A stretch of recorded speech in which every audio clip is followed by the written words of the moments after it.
Hello student, मैं आपका शिक्षक मित्र आपका आपके यूट्यूब चैनल जिसका नाम वैल्यू एजुकेशन 247 है, मैं आपका हार्दिक स्वागत करता हूं। इस वीडियो में हम कक्षा 8 के मैथ्स विषय जो सब्जेक्ट है उसकी exercise number 6 square and square roots पर चर्चा करेंगे। हिंदी में उसको वर्ग और वर्गमूल बोलते हैं।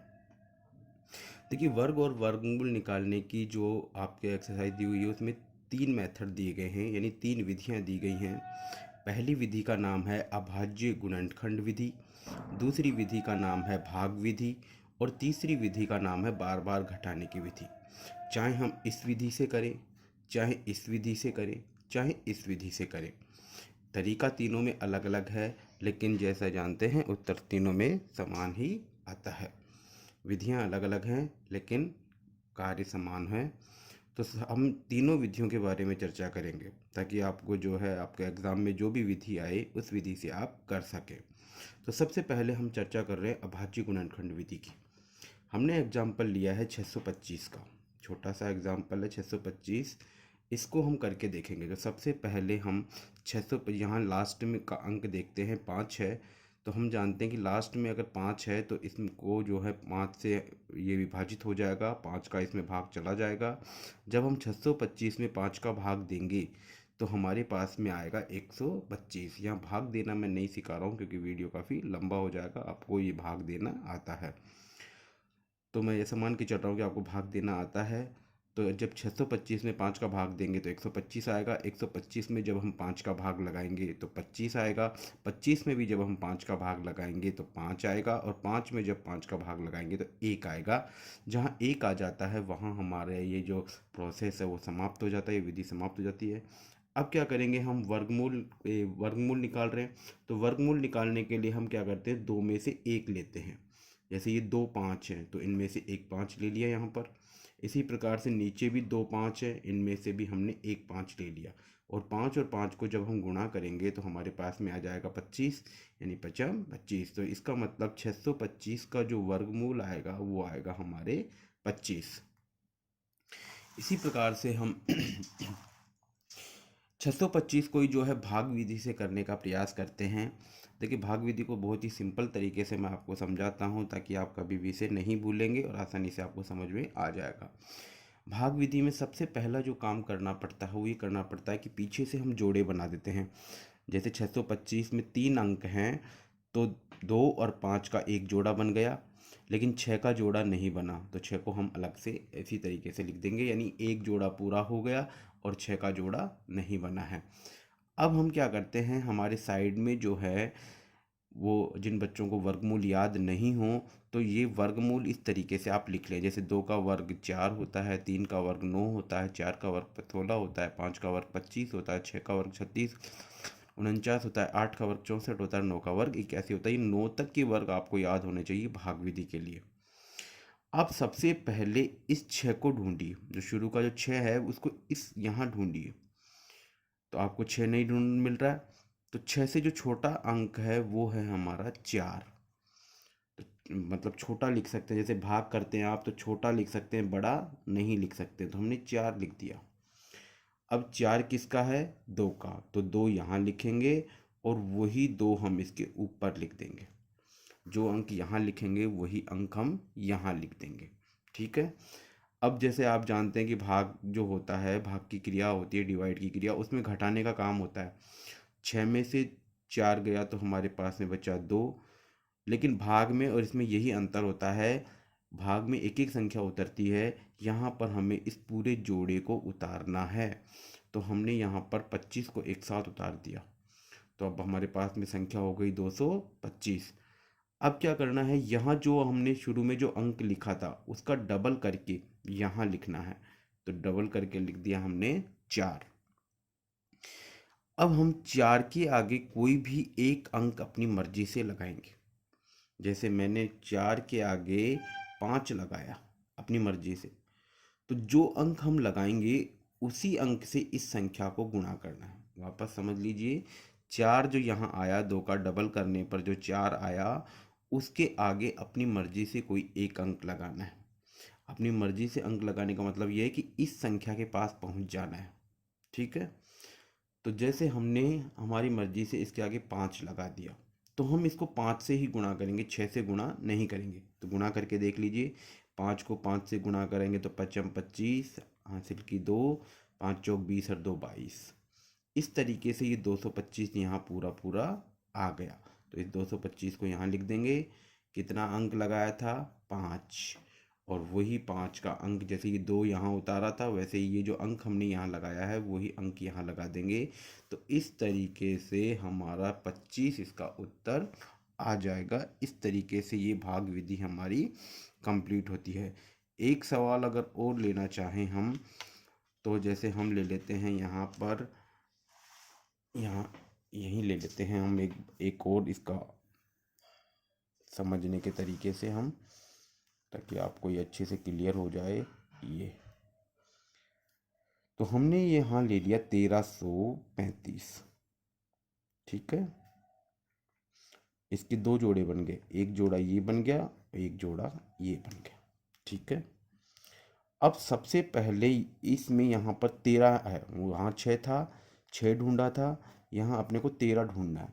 तो देखिए 4 9 16, 16 ज़्यादा हो गया, इसका मतलब इसके जस्ट ऊपर का अंक यहाँ हमें लेना है 9।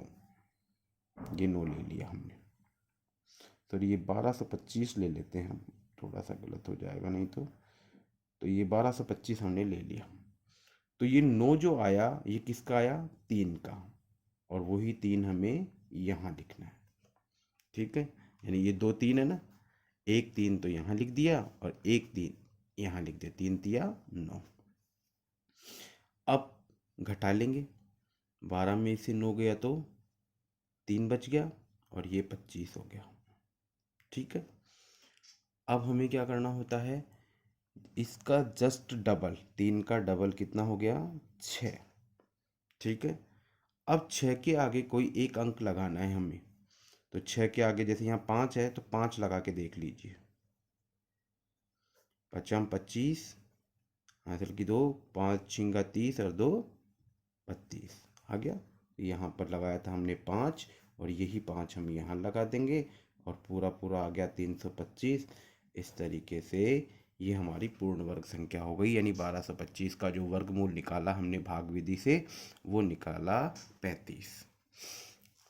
अब हम चर्चा करते हैं हमारी तीसरी विधि, जो कि बार बार घटाने की जो विधि है वो है। जैसे इस विधि से हम 100 का निकालते हैं, छोटी संख्याओं का ही निकालने में सही रहता है, ये बड़ी संख्याओं के लिए वो 2 विधियाँ ही बढ़िया रहती हैं। तो अब इसमें ये इसका जैसे नाम ही है बार बार घटाने की विधि, यानी इसमें बार बार घटाया जाएगा। पहले 100 में से 1 घटाएंगे तो 99 आ गया, फिर इस 99 में से 3 घटाएंगे तो 96 आ गया, 96 में से 5 घटाएंगे तो 91 आ गया, 91 में से 7 घटाएंगे तो 84। मतलब जो विषम संख्याएं हैं वो लगातार हम घटाते चले जा रहे हैं। पहले 1 घटाया, फिर 3 घटाया, फिर 5 घटाया, फिर 7 घटाया, फिर 9 घटाया, फिर 11 घटाया। इस तरीके से हम घटाते हुए चले जाएंगे। कब तक घटाते चले जाएंगे? जब तक कि यहाँ पर 0 नहीं आ जाए। जैसे यहाँ पर 75 में से 11 गए तो 64, 64 में से 13 गया तो 51, 51 में से 15 गया तो 36, 36 में से 17 गया तो 19, और अब 19 में से 19 गया तो क्या बचा हमारे पास में? क्योंकि 17 के बाद में 19 ही घटाएंगे और यहाँ भी 19 है तो 19 में से 19 गया तो हमारे पास में क्या बचा? 0 बचा। अब ये कितने पदों में आया 0? 1 2 3 4 5 6 7 8 9 10, 10 पदों में हमारा उत्तर आया है। इसका मतलब हमारा वर्गमूल जो आएगा वो 10 आएगा। इस तरीके से बार बार घटाने की विधि से हम वर्गमूल निकाल सकते हैं। चलिए नेक्स्ट हम चर्चा कर रहे हैं find the perfect square number between, यानी कि 30 और 40 के बीच की कोई ऐसी संख्या जो कि पूर्ण वर्ग हो। परफेक्ट का मतलब हो गया पूर्ण वर्ग। तो पूर्ण वर्ग हमें बताना है। तो देखो 5 का वर्ग होता है 25, 6 का वर्ग होता है 36 और 7 का वर्ग होता है 49। 25 30 से छोटा है और 49 40 से बड़ा है। तो इन दोनों के बीच का सही वर्ग जो आया है वो 36 आया है, यानी 36 जो है वो 30 और 40 दोनों के बीच की संख्या है। इसका मतलब हमारा जो सही उत्तर है वो 36 है। अगला प्रश्न, can you say whether the following numbers are perfect square? क्या आप कह सकते हो कि ये जो नंबर हमने लिखा है ये पूर्ण वर्ग है या नहीं है। तो देखिए हमारा नियम क्या कहता है, हमारा नियम ये कहता है, यहाँ देखेंगे हम नियम, कि अगर किसी भी संख्या के पीछे 0 आ रहा है, 1 आ रहा है, 4 आ रहा है, 6 आ रहा है और 9 आ रहा है, तो वो ही पूर्ण वर्ग संख्याएं होती हैं। वापस नियम याद रख लीजिए, 0, ये अंकों को ध्यान रखना आपको, 0, 1, 4, 6 और 9 तो पूर्ण वर्ग संख्या होती है। अब यहाँ पर देखिए इसके पीछे का अंक कितना है, 7, जबकि हमारे नियम के अनुसार कौन कौन सी संख्या होनी चाहिए थी, 0, 1, 4, 6 और 9। अगर ये हैं तो पूर्ण वर्ग है, अन्यथा नहीं है। यहाँ 7 है तो ये पूर्ण वर्ग संख्या नहीं है। इसी प्रकार से इसमें पीछे 3 है तो ये भी पूर्ण वर्ग संख्या नहीं है। इसमें पीछे 8 है तो ये भी पूर्ण वर्ग संख्या नहीं है। इसमें पीछे 9 है तो ये पूर्ण वर्ग संख्या हो भी सकती है, नहीं भी हो सकती। देखो 9 का होने का मतलब ये नहीं है कि होगी, होने का मतलब ये है कि ये हो भी सकता है और नहीं भी हो सकता है। तो इस तरीके से हमें ये मालूम चल गया कि भाई कौन सी संख्याएं पूर्ण वर्ग होती हैं और कौन सी संख्याएं पूर्ण वर्ग नहीं होती। लेकिन ये तो निश्चित है कि जिनके पीछे ये अंक आएंगे, जिनके पीछे ये 2, 3, 7 और 8 आएगा, वो तो पूर्ण वर्ग संख्या नहीं होंगी। और 0, 1, 4, 6 और 9 जिसके पीछे आएगा वो हो भी सकती है और नहीं भी हो सकती हैं। अगला question, what will be the ones digit in the square of following number.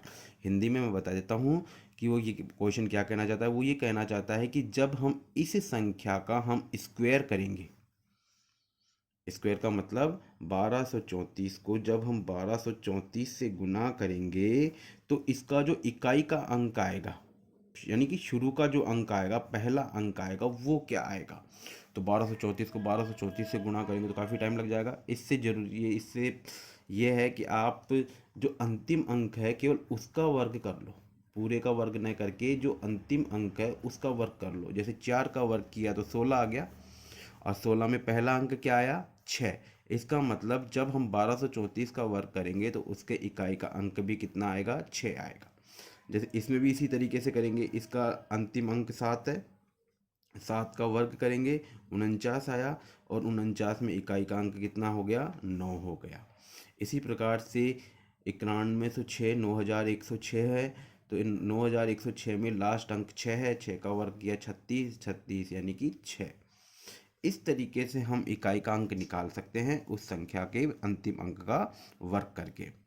अगला क्वेश्चन है, the square of which of the following number would be an odd and even number. यानी कि ये क्वेश्चन मैं हिंदी में वापस बता देता हूँ कि किसी भी संख्या का, जैसे इस संख्या का हमें पहले वर्ग करना है, ठीक है, और वर्ग करके हमें ये बताना है कि इसका वर्ग ऑड आएगा या इवन आएगा, और हिंदी में इसको बोलते हैं विषम आएगा या सम आएगा। तो देखो ये जो अंक है 7, 7 क्या होता है, ऑड नंबर मतलब विषम। तो जब इसका वर्ग करेंगे तो ये भी विषम ही होगा। और अगर जैसे यहाँ पर 158 है तो 8 क्या है, इवन नंबर यानी सम, सम बोल दो इवन बोल दो, एक ही बात है दोनों। तो सम है तो इसका जब हम वर्ग करेंगे, मतलब 158 को जब 158 से गुणा करेंगे तो इसका जो उत्तर आएगा वो भी हमारे इवन यानी कि सम ही आएगा। अब लास्ट क्वेश्चन है, what will be the number of zeros in square of the following number. Hindi में बता देता हूँ कि जब हम इसका वर्ग करेंगे तो इसमें जीरो की संख्या कितनी हो जाएगी, ये वो पूछना चाह रहा है आपसे। तो देखिए 60, 60 में कितनी जीरो है, एक जीरो। तो जब इसका वर्ग करेंगे तो वर्ग में हमेशा जीरो डबल हो जाती है, यानी अगर क्वेश्चन में एक जीरो है तो उसके वर्ग में दो जीरो हो जाएगी। जैसे 400 में दो जीरो है तो इसका वर्ग करेंगे तो 4 जीरो हो जाएगी, यानी कि जो वर्ग करते हैं तो जीरो डबल हो जाती है और जब वर्गमूल करते हैं तो जीरो आधी हो जाती है। इस तरीके से हमने इस जो वीडियो है इसके अंदर कुछ एक्सरसाइज 6 से संबंधित क्वेश्चनों को समझा है। आशा करता हूँ कि आपको समझ में आया होगा। धन्यवाद।